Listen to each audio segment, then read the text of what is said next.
ઘણા ચામડી તથા વાળના રોગોની જે સમસ્યા છે એ સામાન્ય હોય છે, બટ અમુક ચામડી તથા વાળના રોગોના જે લક્ષણો હોય છે એ ગંભીર હોય છે અને જેની માટે તમારે સ્કિન સ્પેશિયાલિસ્ટ અથવા ડર્મેટોલોજિસ્ટ પાસે જઈને સંપર્ક કરવું જરૂરી છે. તો આજે આપણે આ વિડીયોમાં જાણશું કે એવા કયા લક્ષણો છે કે જેની માટે તમારે ડર્મેટોલોજિસ્ટ અથવા સ્કિન સ્પેશિયાલિસ્ટનો સંપર્ક કરવો જરૂરી છે. નમસ્તે મિત્રો, હું doctor Nitisha Agrawal, skin and spine clinic Kudasan, Gandhinagar ખાતે ડર્મેટોલોજિસ્ટ અને વાળના સ્પેશિયાલિસ્ટ તરીકે પ્રેક્ટિસ કરું છું.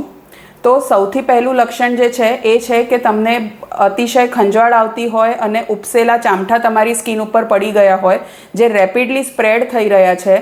એ એક્યુટ અર્ટિકેરિયા અથવા કોઈ ડ્રગ અથવા કે દવાની એલર્જીના લીધે તમને થઈ શકે છે, જેને આપણે નોર્મલ ભાષામાં એલર્જીક રિએક્શન કહેવાય છે. તો એની માટે તમારે ડર્મેટોલોજિસ્ટની સલાહ લેવી જરૂરી છે, કારણ કે આ રોગમાં અમુકવાર તમારા હોઠ સૂજી શકે છે, તમારા જીભ ઉપર સ્વેલિંગ થઈ શકે છે અથવા તમને શ્વાસ લેવામાં અથવા બોલવામાં પણ પ્રોબ્લેમ થઈ શકે છે. બીજું લક્ષણ છે કે તમને પાણી ભરેલી ફોલ્લીઓ થતી હોય અને એની ઉપર બહુ જ દુખાવો કે તમને પેઇન થતું હોય કે પછી બર્નિંગ એટલે કે બળતરા થતી હોય, કોઈ પીન ટોચતું હોય એવું લાગશે તમને, તો એ હર્પીસ ઝોસ્ટરના લક્ષણ છે. એની માટે પણ તમારે ડર્મેટોલોજિસ્ટની સલાહ લેવી જરૂરી છે. નેક્સ્ટ લક્ષણ જે છે એ છે કે તમને એક્સેસિવ હેર લોસ થાય છે. સડનલી તમારા વાળ ખરવાના ચાલુ થઈ ગયા અને તમને નાના નાના ટાલના પેચીસ પડી ગયા છે કે હેર લોસના પેચીસ પડી ગયા છે, જે એલોપેશિયા એરેટા અથવા આપણે જેમ નોર્મલ ભાષામાં જેને ઉંદરી કહીએ છીએ એના લક્ષણો છે. એની માટે પણ ડર્મેટોલોજિસ્ટની દવા જરૂરી છે, જેથી એ આગળ સ્પ્રેડ થતાં અટકે છે અને તમારા હેર લોસ જ્યાં થઈ ગયા છે ત્યાં હેર ગ્રોથ ફરી આવી શકે.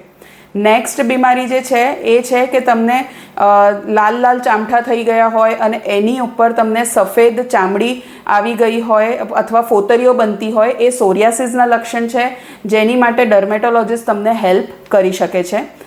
અને પછી તમને 1 અઠવાડિયાથી અથવા એનાથી વધારે ટાઈમથી તમને કોઈ ગુમડો છે કે ઘાવ છે તમારી ચામડી ઉપર, જે નોર્મલ દવાથી કે તમને ક્રીમ્સથી નથી મટી રહ્યું, તો એની માટે પણ તમે ડર્મેટોલોજિસ્ટ પાસે જઈ શકો છો, જેનાથી હિલિંગ ઇમ્પ્રૂવ થશે અને તમારું ઘાવ ભરવામાં હેલ્પ થશે. અને એક જે છે કોમન ડિઝીઝ, એ યુઝ્યુઅલી બાળકોમાં પણ દેખાતું હોય છે અને મોટામાં પણ દેખાતું હોય છે કે તમને આંગળીની વચ્ચે અને ગળાથી નીચે આખા શરીરમાં ખંજવાળ આવતી હોય અને સ્પેશિયલી સાંજ પછી રાત્રે ઊંઘમાં ખંજવાળ વધી જતી હોય છે.